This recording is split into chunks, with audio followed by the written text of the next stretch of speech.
The lie was small, just a sentence, barely a breath. But it was the kind of lie that gets men buried in unmarked graves. The moment Elijah Cross heard it, his heartbeat didn't change. His face didn't move. His hands stayed folded calmly on the polished oak table. Only his eyes reacted, and that was enough. The private dining room on the top floor of the Merrick Hotel overlooked downtown Ravenport, Illinois, a city built on old steel money and newer blood. The skyline glowed amber through bulletproof glass, while inside the room, silence sat heavier than smoke. Across the table sat 3 men from Daehan Logistics, a Korean-American conglomerate rumored to launder money cleaner than any bank in the Midwest. Their suits were perfect, their posture disciplined, their smiles rehearsed. Between them stood the translator, Victor Hale, mid-30s, sharp haircut, cheap confidence disguised as professionalism. And behind Elijah Cross, unnoticed by almost everyone, stood the waitress. Her name was Naomi Brooks. She wasn't supposed to matter. Naomi wore a simple black service uniform, sleeves rolled just enough to show tired wrists, hair tied back tight. She carried a silver tray with untouched glasses of water.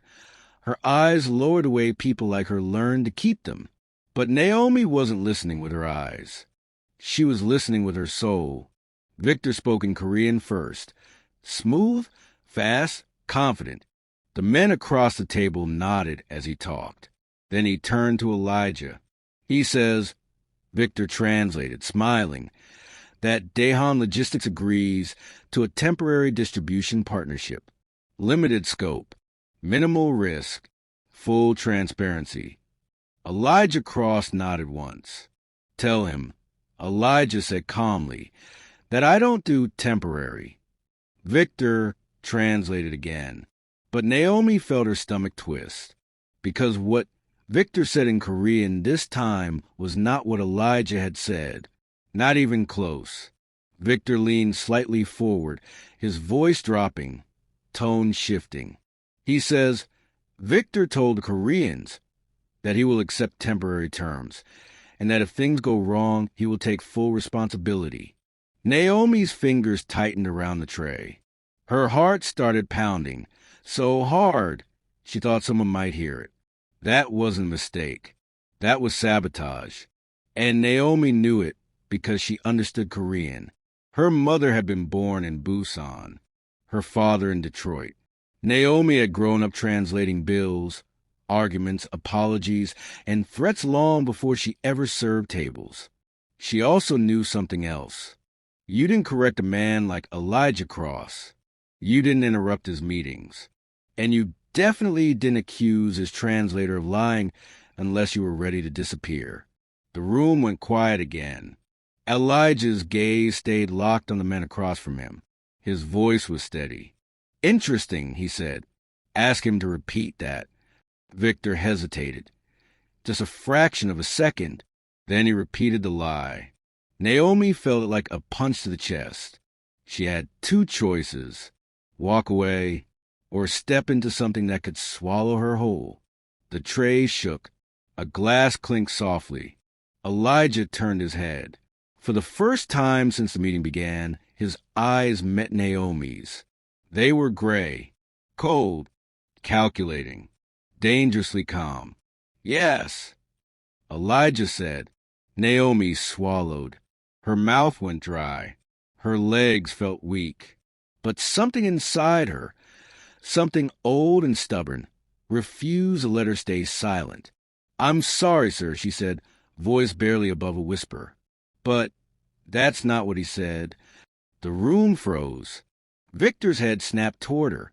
What did you say? He hissed. Naomi didn't look at him. She looked only at Elijah. He told them, she said carefully, that you'd take the fall if the deal went bad, that you accepted temporary terms. She took a breath. He lied. You could hear the city breathing outside. The Daehan executives stiffened. One of them leaned back slowly, eyes narrowing. Victor laughed nervously. Sir, this is ridiculous. She's a waitress. She doesn't. Be quiet, Elijah said. 2 words. Soft. Final. Victor stopped talking. Elijah stood up slowly, buttoning his jacket. He walked around the table, not toward Victor, but toward Naomi. Up close. He was taller than she expected. Broader. His presence filled the space like gravity. "Do you understand Korean?" he asked her. "Yes, sir." "How well?" "Well enough to know when someone's trying to get you killed." A pause. Then Elijah smiled. It wasn't warm. It was precise. "Victor," Elijah said without turning. "How long have you worked for me?" 3 years, Victor replied quickly. "And in those 3 years," Elijah continued, "how much money have you made because I trusted your words?" Victor's lips parted. "Sir, I can explain." Elijah raised a hand. 2 men in dark suits stepped forward from the shadows. Victor backed up. "Wait, this is a misunderstanding." Elijah finally turned to face him. "No," he said quietly. "This is a confession." He nodded once. Victor never finished his sentence. The men dragged him out through a side door. The soundproofing did its job. Naomi stood frozen, her hands trembling. She expected Elijah to dismiss her, or threaten her, or worse, silence her permanently. Instead, he studied her like a locked door that had just opened itself. "You just saved my life," he said. "I didn't mean to." "Intent doesn't matter," Elijah interrupted. "Outcome does." He turned to the Dahan executives. "Gentlemen," he said smoothly, "it seems we need to renegotiate with honesty." They nodded slowly. Respect had replaced suspicion. The meeting resumed. But Naomi knew something had changed, because when Elijah returned to his seat, he gestured subtly. One of his men moved to stand behind her, not guarding her, watching her. The deal ended an hour later. Handshakes, polite smiles, controlled exits. When the room finally emptied, Elijah remained seated, staring out at the city.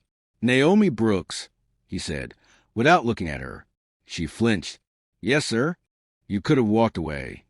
"Yes." "Why didn't you?" She hesitated. Then she told the truth. "Because lies like that don't stop," she said.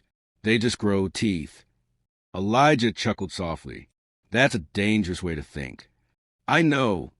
He turned toward her fully now. "Do you know what happens to people who hear things they shouldn't?" "Yes." "And you still spoke." "Yes." Silence stretched between them. Then Elijah stood. "Congratulations," he said. "You're no longer just a waitress." Her breath caught. "What does that mean?" "It means," Elijah said, stepping past her, "that your life just split into before and after." He paused at the door. "And Naomi?" "Yes." "If you ever lie to me—" He didn't finish the sentence. He didn't need to. The door closed. Naomi stood alone in the room, her heart racing, her future suddenly uncertain. Somewhere deep in the hotel, a man screamed. And Naomi realized something terrifying. She hadn't just warned a Mafia boss. She had entered his world. Naomi didn't sleep. She tried. She laid on her thin mattress in her small apartment on the south side of Ravenport, staring at the ceiling like it might give her answers. But every time she closed her eyes, she heard it again. "If you ever lie to me—" Elijah Cross hadn't finished the sentence. He didn't have to. Men like him didn't threaten you with words. They threatened you with certainty.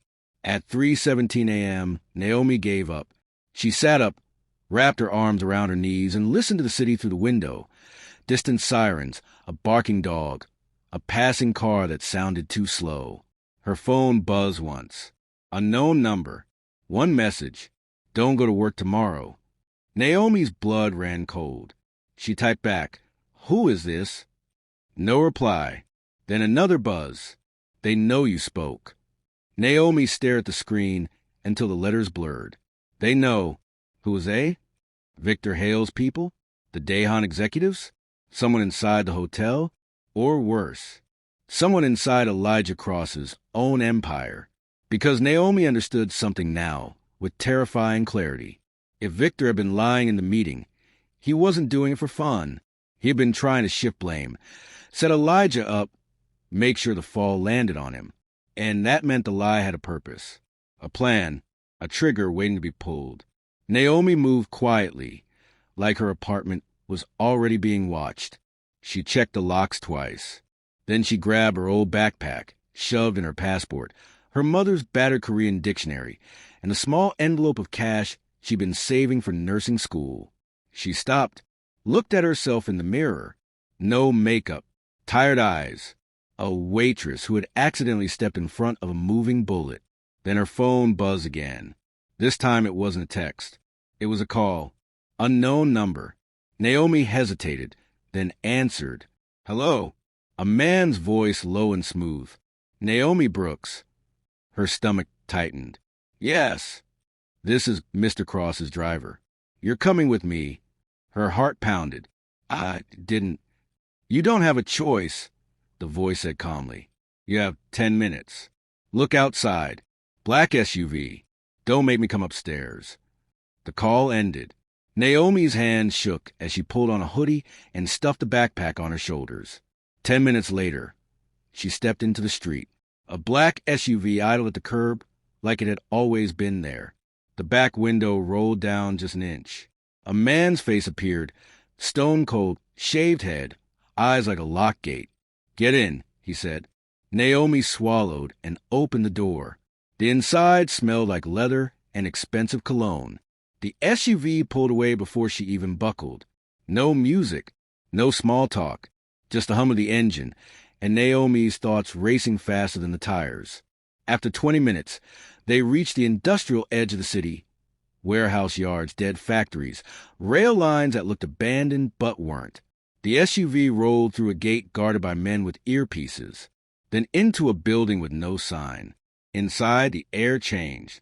It felt controlled. Too quiet, too prepared. Naomi was led through a hallway into a large room lit by warm overhead lights. There was a long table, a couch, and behind it, a wall of monitors showing camera feeds across Ravenport. Elijah Cross stood near the screens, hands behind his back. He wore a charcoal suit, no tie, shirt collar open, calm as always. But there was something sharper in his posture, like a blade that had just been polished. He didn't look at Naomi right away. Did you sleep? He asked. No. Smart. Only then did he turn. Someone texted me. Naomi said quickly. They said, don't go to work. They said, I know. Elijah interrupted. Naomi blinked. You know? Elijah nodded slightly. He gestured to a chair. Sit. Naomi sat, carefully, as if the chair might bite. Elijah crossed the room and placed a phone on the table. Her phone. Naomi's eyes widened. How did you? You were going to run. Elijah said calmly. I needed you to come here instead. Naomi's throat went dry. So, you're... what? Holding me? Elijah tilted his head slightly, studying her. I'm protecting you, he said, from the problem you created. I created? You exposed the traitor. Traitors don't die alone, Elijah said. They pull strings. They panic. They retaliate. Naomi's chest tightened. Victor Hale. Elijah's eyes hardened. Victor wasn't the point, he said. Victor was a tool. Naomi stared. Then who's the point? Elijah didn't answer immediately. Instead, he tapped a button on a remote. One of the monitors zoomed into footage from the Merriwick Hotel service hallway, Victor being dragged away.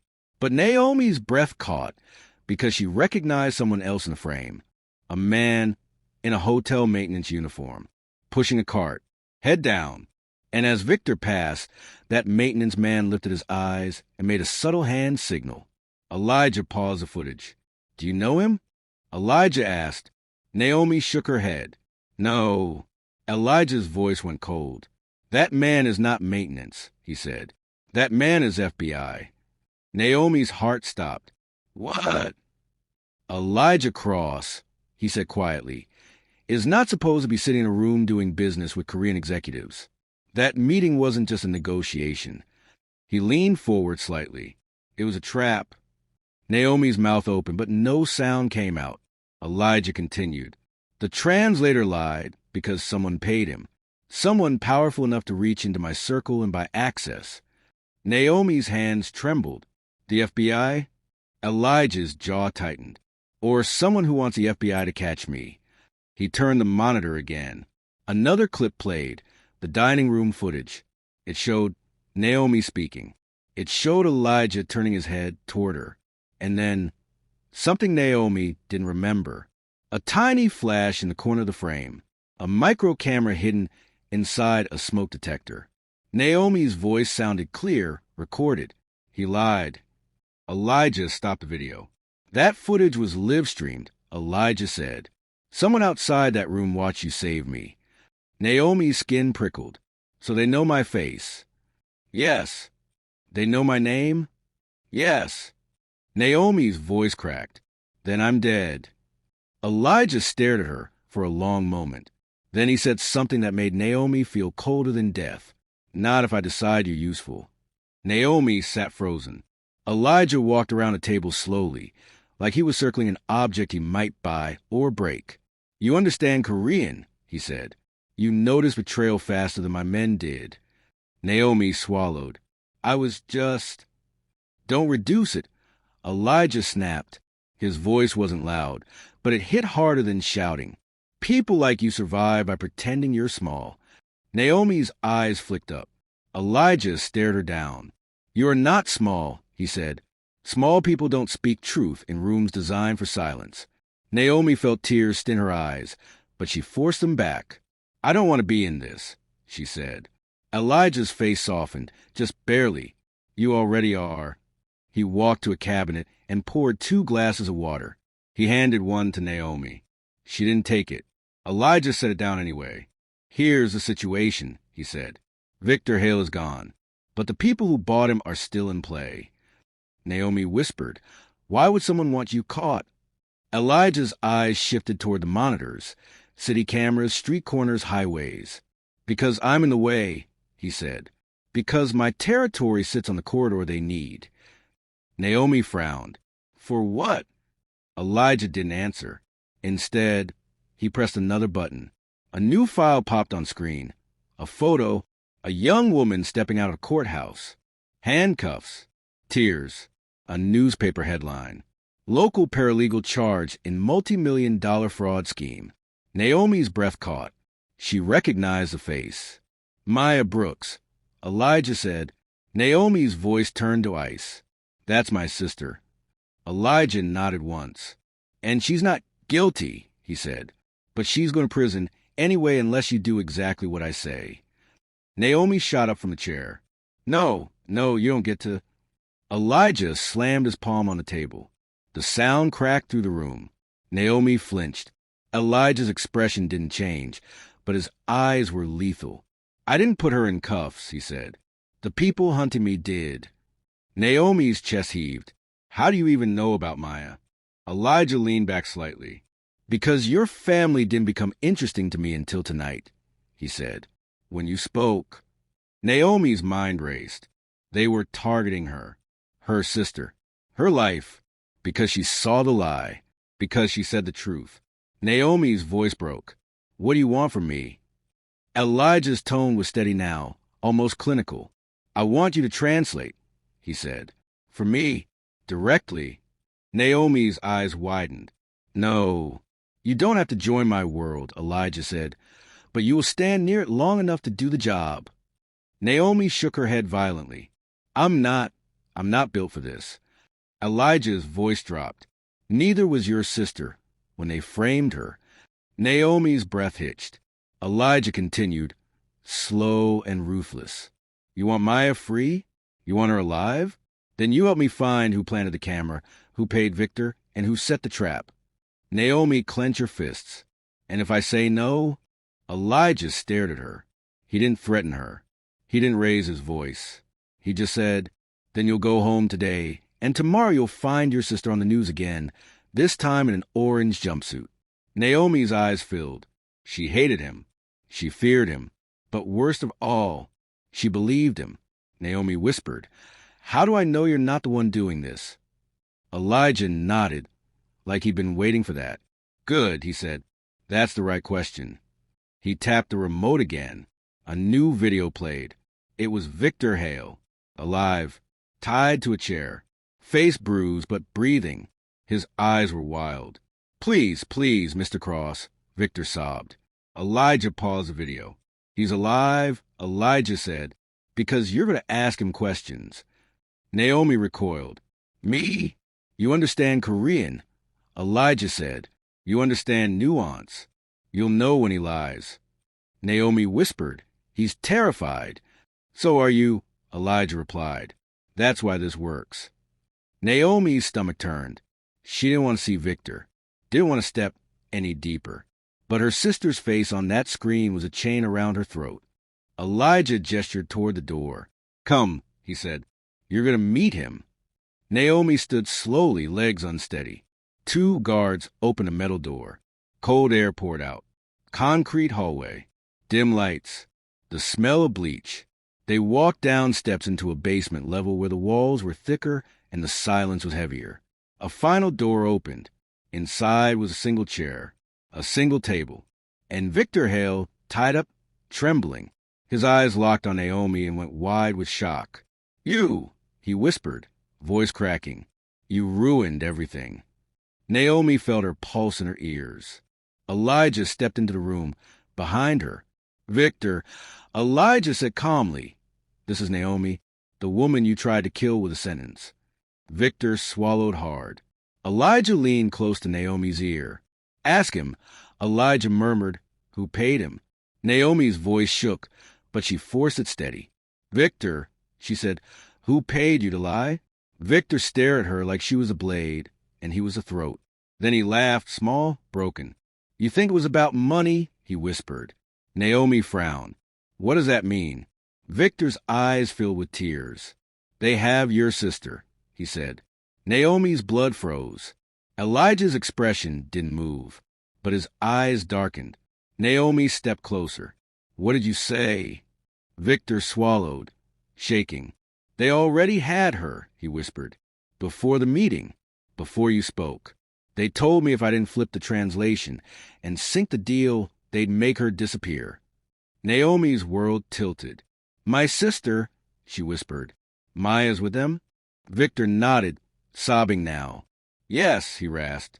And if you think Elijah Cross can save her. He lifted his head, eyes haunted. You don't understand who they are. Naomi turned slowly toward Elijah. Elijah's voice was quiet. Who are they, Victor?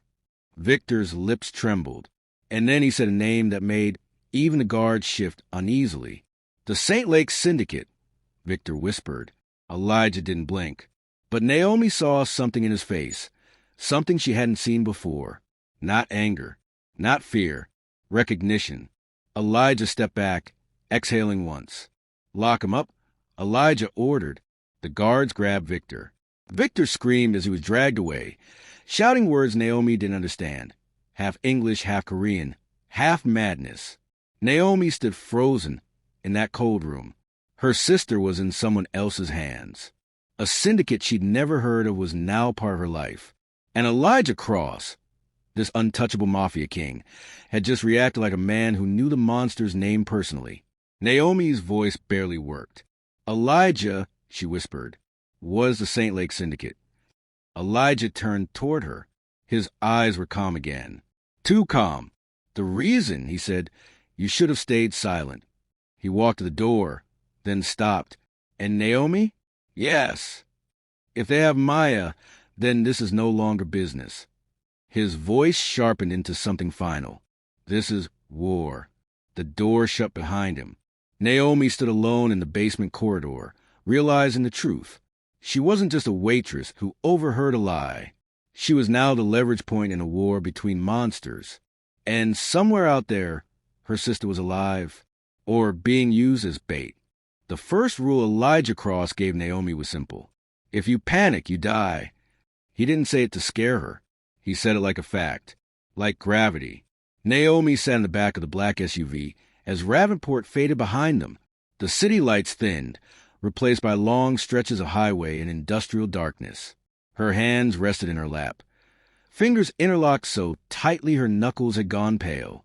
Across from her sat Marcus Vale, one of Elijah's senior enforcers, mid-40s, scar along his jaw, The kind of man who didn't ask questions because he already knew the answers.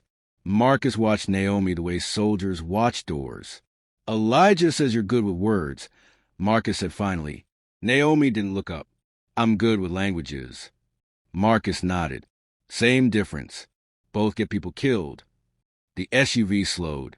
Ahead, a gated compound rose out of the darkness. Converted warehouses surrounded by floodlights and razor wire. A private dock cut into the river behind it. Trucks idled. Men with earpieces and rifles stood watch. Naomi's stomach dropped. This is St. Lake territory, she asked quietly. Marcus's eyes stayed forward. Outer shell. Naomi swallowed. And we're just walking in? Marcus's lips twitched.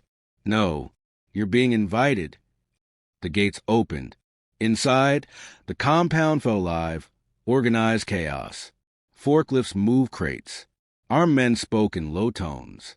Cameras tracked everything. The SUV stopped near a warehouse entrance.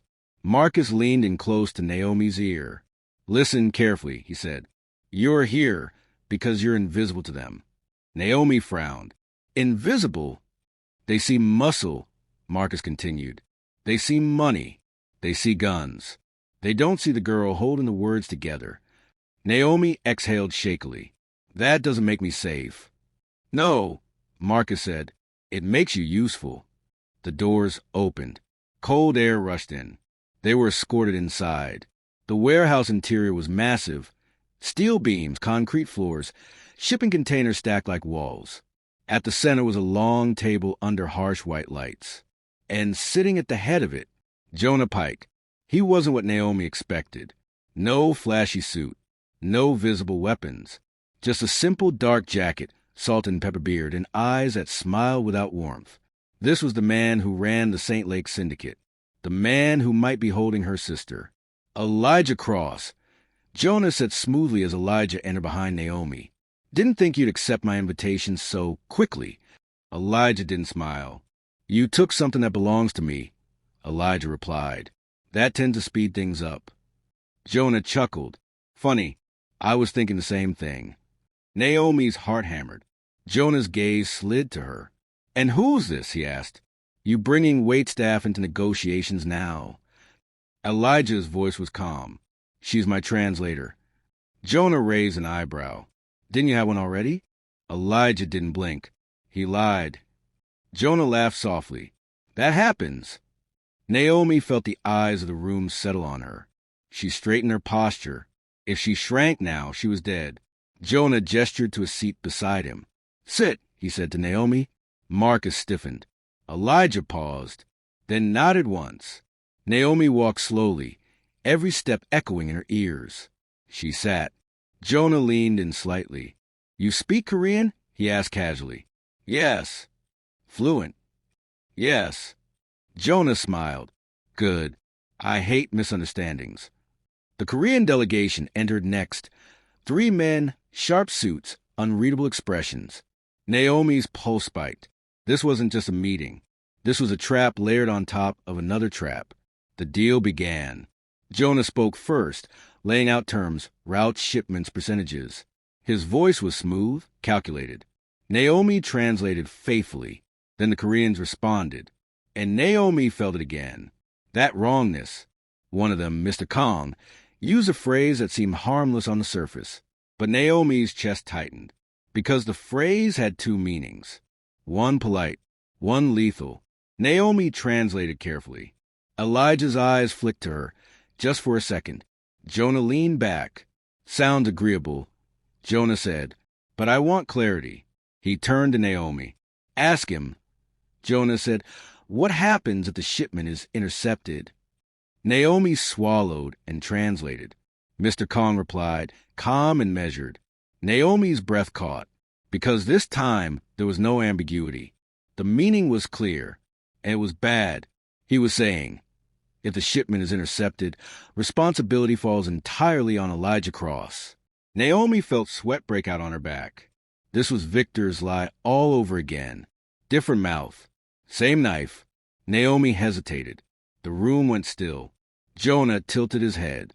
Translate. Naomi's mind raced. If she translated truthfully, Elijah would be boxed in. If she softened it, Jonah would notice. And if she hesitated too long, she took a breath. He says, Naomi said slowly, that responsibility will be shared proportionally, based on involvement. Jonah's eyes narrowed slightly. Mr. Kong frowned. Elijah didn't move. Jonah leaned forward. That's not what he said. Naomi's blood turned to ice. Jonah continued calmly. I understand Korean too. Not fluently, but enough. Naomi's throat tightened. She had just been caught. Jonah smiled thinly. Why did you change it? Every gun in the room felt suddenly closer. Naomi forced herself to meet his eyes. Because if I translated it exactly, she said carefully, you'd kill Elijah Cross by paper instead of bullets. Silence. Jonah stared at her. Then he laughed. A deep, amused laugh. I like you, he said. You're honest under pressure. Elijah finally spoke.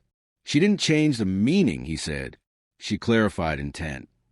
Jonah looked at Elijah. You trust her? Elijah answered without hesitation. Yes. Jonah's smile faded. That, he said quietly, is dangerous. He waved a hand. Two men stepped forward and placed a tablet on the table. Jonah tapped the screen. A video began playing. Naomi's breath left her body. It was Maya. Her sister sat in a dim room, hands bound, face bruised but alive. Maya, Naomi whispered. Jonah watched her reaction carefully. You see, Jonah said, this is leverage. Naomi's voice shook. Let her go. Jonah ignored her. Your sister is smart, he continued. She figured out something she shouldn't have. Naomi looked at the screen again. Maya lifted her eyes, and for just a second, she blinked. Twice, then once. Naomi's heart skipped. It was subtle, too subtle for anyone else. But Naomi knew that was their childhood code. Two blinks, pause, one blink. It meant, listen carefully. Maya began speaking on the video. They said you'd come, she said softly. They said you'd understand. Jonah paused the video. Enough, he said. Naomi's chest burned. She's trying to tell me something, Naomi said suddenly. Jonah raised an eyebrow. Oh. She repeated a phrase wrong. Naomi said quickly, she never mixes that word up. Jonah studied her. Elijah watched silently. Jonah smirked. You want to translate your sister now? Yes. Jonah leaned back. Do it. The video resumed. Maya spoke again. Naomi listened, not to the words, but the rhythm, the pauses, the emphasis. Then Naomi understood. Maya wasn't speaking English for meaning. She was speaking Korean sentence structure, in English, backward logic, hidden message. Naomi's hands trembled. She translated, not aloud. In her head, dock, west corridor, midnight, guard rotation change. Naomi sucked in a sharp breath. Jonah paused the video again. What did she say? Jonah asked. Naomi forced herself to stay calm. She said, she's scared. Naomi replied. Jonah smiled. Aren't we all? Elijah's gaze sharpened. Naomi turned slightly toward him. Just enough. Just one word, under her breath. Doc. Elijah's eyes flickered. Marcus shifted his weight. Jonah noticed. What was that? Jonah asked. Naomi shook her head. Nothing. Jonah studied her for a long moment. Then he stood. This deal, Jonah said, goes forward with one condition. He looked directly at Naomi. You stay. Naomi's heart slammed. With us, Jonah continued, as our translator. Elijah's voice cut in sharp. No. Jonah smiled. Then your deal dies. And so does your leverage. Naomi felt the room closing in. Elijah looked at her, not as a boss, as a man making a calculation. Naomi swallowed hard. If I stay, she said, my sister lives. Jonah nodded. For now. Naomi clenched her fists. She looked at Elijah. She saw in his eyes anger, restraint, something almost like regret. Elijah spoke slowly. I will come back for you. Jonah laughed. Of course you will. Naomi stood. Every instinct screamed no, but Maya's coded message burned in her mind. Midnight, West Corridor. Doc. Naomi met Elijah's gaze one last time. I trust you, she said quietly.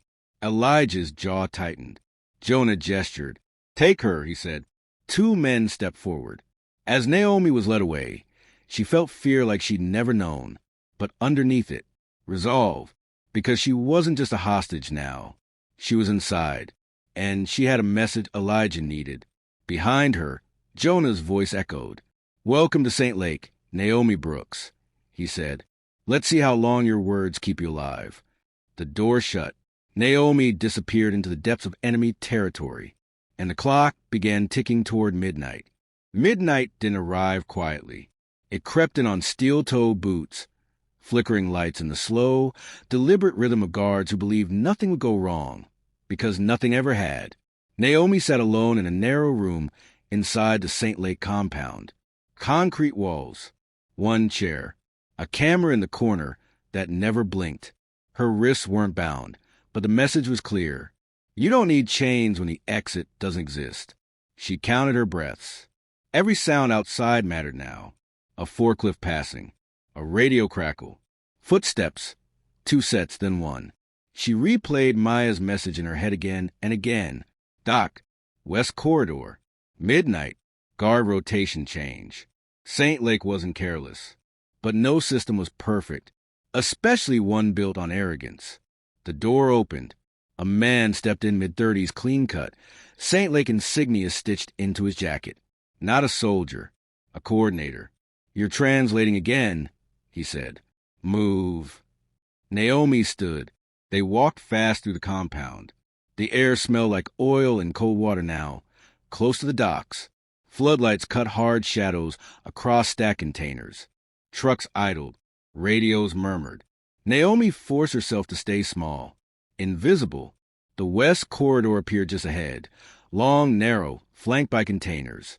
Two guards at the far end, one at the near end. Then Naomi saw it. The near guard checked his watch, keyed his radio, and stepped away. Rotation change. Naomi's pulse spiked. They passed the opening to the dock, just a glimpse of black water and steel rails. Her escort slowed, then stopped. Naomi felt it before she heard it, the click of a weapon being disengaged. You really thought you were clever, the man behind her said softly. Naomi turned slowly. His gun wasn't aimed at her chest. It was aimed at her head. They knew you'd try something, he continued. Your sister talks too much, runs her mouth even when she's scared. Naomi's throat tightened. You're lying, he smiled. Does it matter? Before Naomi could speak, the lights went out. Not all of them, just the West Corridor. A controlled blackout. A scream tore through the dock. Then another. Gunfire erupted, but not wild. Precise. Surgical. Naomi dropped to ground as bullets cracked overhead. Her escort spun and fell. A clean shot to the throat. Men moved through the darkness like shadows that knew where to land. Naomi recognized the sound of Elijah Cross's war. Fast. Silent. No hesitation. A hand grabbed her arm. Move. Marcus Vale hissed. Naomi didn't ask how. She ran. They sprinted through the dock, past fallen guards, past crates marked with fake shipping labels. The river loomed ahead. A door burst open. Inside, Maya, tied to a chair, alive. Maya! Naomi cried. Her sister's eyes widened. Naomi crossed the room in 3 steps and cut the restraints with a blade Marcus handed her. Maya collapsed into her arms. I knew you'd come, Maya whispered. Naomi shook her head, tears streaming. I didn't. He did. Gunfire echoed closer. Marcus pulled him up. No time. They ran. But as they reached the dock exit, Jonah Pike stepped out of the shadows. Alone. No weapon raised. Just calm. Impressive. Jonah said, You really do keep your promises, Elijah. Elijah Cross emerged behind him. Gun raised. Eyes cold. Step aside. Elijah said. Jonah smiled faintly. You know I can't. Maya clutched Naomi's arm. That's him, she whispered. That's the one who ordered everything. Jonah's gaze flicked to Maya, then back to Elijah. You came for leverage. Jonah said, that's your weakness. Elijah didn't deny it. Naomi stepped forward. No, she said. Both men turned. Naomi's voice was steady now. You're wrong, she said. He didn't come for leverage. Jonah raised an eyebrow. He came, Naomi continued, because you underestimated the wrong thing. Jonah chuckled. And what's that? Words, Naomi said. She reached into her pocket and pulled out the tablet she'd lifted from the coordinator's desk during the chaos. Jonah's smile faded. Naomi tapped the screen. Audio files played. Recordings of Jonah ordering Victor's payoff, discussing the planted cameras, instructing his men to frame Maya, all in Jonah's voice. Translated. Time-stamped. Clean. Elijah hadn't just come with guns. He'd come with proof. Jonah exhaled slowly. Well played, he admitted. Elijah didn't respond. He pulled the trigger. Jonah Pike fell backward into the river, swallowed by black water and silence. No speech. No mercy. Just an ending. Sirens wailed in the distance. Elijah turned to Naomi. Get them out, he ordered. Marcus moved. As they ran toward the extraction boat, Naomi looked back once. At the compound. At the darkness. At the life she stepped into by accident and survived by choice. 2 days later, the news exploded. Major crime syndicate collapses in Ravenport. Saint Lake leader found dead. Federal investigation underway. Maya's charges were dropped quietly. No apology, just freedom. Naomi stood on the rooftop of the Merrick Hotel as dawn broke over the city. Elijah joined her. You could leave, he said. Disappear. I won't stop you. Naomi watched the sun climb. I won't, she said. Elijah nodded. I thought so. She turned to him. I don't want blood, she said. I don't want power. Elijah met her gaze. Good, he replied. That's why you'll be dangerous. Naomi frowned. What do you mean? You see lies before they become violence, Elijah said. You stop wars before they start. He paused. I need that. Naomi considered the city below, her life before, her life now. On my terms, she said. Elijah smiled just slightly. Of course. Naomi Brooks hadn't joined the Mafia. She had become something rarer, the woman who stood between words and war. And in a world built on lies, that made her untouchable.